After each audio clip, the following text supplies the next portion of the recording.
প্রচণ্ড গরমে তেল ছাড়া মজাদার নাস্তা কার না পছন্দ। যদি হয় সকালের নাস্তা কিংবা বিকালের টিফিন কিংবা চায়ের আড্ডা, তাহলে তো জমে যাবে। হ্যালো এভরিওয়ান, আসসালামু আলাইকুম, welcome back to my channel. সবাইকে ওয়েলকাম করছি নতুন আরও একটা রেসিপি দেখার জন্য। চলুন তাহলে আর কথা না বাড়িয়ে মূল রেসিপিতে চলে যাই। শুরুতে এখানে একটা মিক্সিং বোল নিয়ে নিয়েছি আর নিয়ে নিচ্ছি আমি 1 কাপ সুজি। গ্রামের পরিমাপে এখানে 200 গ্রাম সুজি নিয়েছি। এবার আমি নিয়ে নিচ্ছি 2 টেবিল চামচ চিনি। চিনিটা আপনারা চাইলে স্কিপ করতে পারেন, আবার চাইলে দিতেও পারেন, টোটালি অপশনাল। এবার আমি দিয়ে দিচ্ছি 1 টেবিল চামচ গুঁড়া দুধ। সেই সাথে আমি নিয়ে নিচ্ছি সামান্য লবণ। লবণটা দিয়ে খুব ভালো করে আমি একটা হ্যান্ড উইচ দিয়ে মিশিয়ে নিচ্ছি। সমস্ত শুকনো উপকরণ মিশিয়ে নিয়ে তারপর ফিরে আসলাম। এবার আমি নিয়ে নিচ্ছি নর্মাল তাপমাত্রায় থাকা একটা ডিম। ডিমটা আমি ভেঙে দিয়ে দিচ্ছি। ডিমটা ফ্রিজে থাকলে অবশ্যই ব্যবহারের আধা ঘন্টা আগে বের করে নিতে হবে। এবার একটা হ্যান্ড উইচের সাহায্যে আমি ডিমটা মাঝখানে ফেটিয়ে নিচ্ছি। ডিমটা ফেটানোর এই পর্যায়ে এসে নিয়ে নিচ্ছি আমি 1 কাপ নর্মাল পানি। অল্প অল্প করে পানি দিয়ে আমি একটা ব্যাটার তৈরি করে নিব। অল্প অল্প করে এখানে আমি পুরো 1 কাপ পানিটাই দিয়ে দিচ্ছি।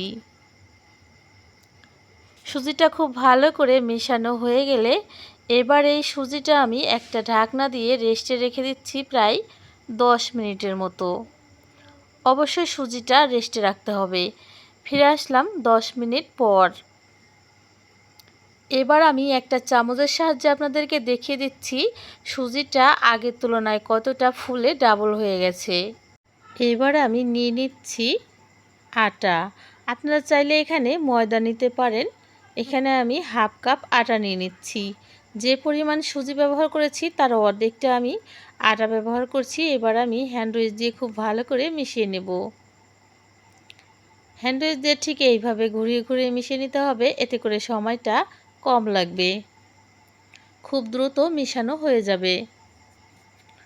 আমাদের মিশ্রণটা কিন্তু পারফেক্টভাবে রেডি হয়ে গেছে। সুজির মধ্যে অনেক সময় কালো কালো ময়লা থাকে, সেগুলো অবশ্যই তুলে দেওয়াই ভালো। এবার আমি দিয়ে দিচ্ছি 1 চা চামচ বেকিং পাউডার।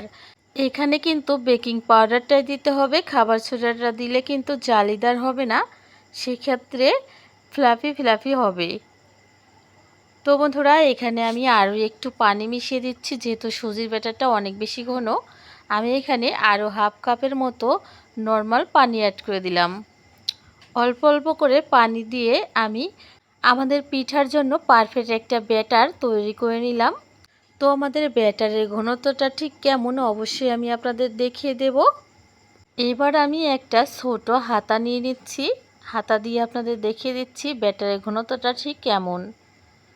এখানে আমাদের শুকনো উপকরণ ছিল 1.5 বাটি আর পানিও লেগেছে 1.5 বাটি।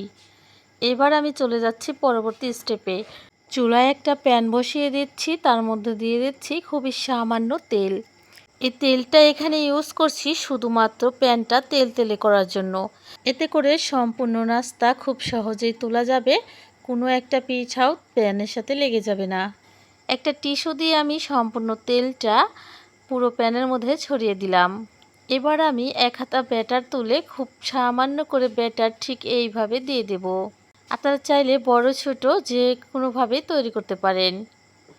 যেহেতু আমি ছোট ছোট পিঠা তৈরি করব, সেজন্য এইভাবেই দিয়ে দিচ্ছি। এগুলোকে আপনারা পয়সা পিঠা বলতে পারেন। দেখতে যেমন লোভনীয়, খেতেও কিন্তু খুবই সুস্বাদু হয়। আর আমি খুব কাছ থেকে আপনাদের দেখিয়ে দিচ্ছি পিঠাগুলো কতটা সুন্দর ও জালিদার হয়েছে। আর এই পিঠাগুলো তৈরি করে আপনারা দুধের রসে ভিজাতে পারেন, আবার চাইলে সবজি দিয়ে খেতে পারেন, এমনকি মাংস দিয়েও খেতে পারেন। আর খেতে কিন্তু খুবই সুস্বাদু হয়।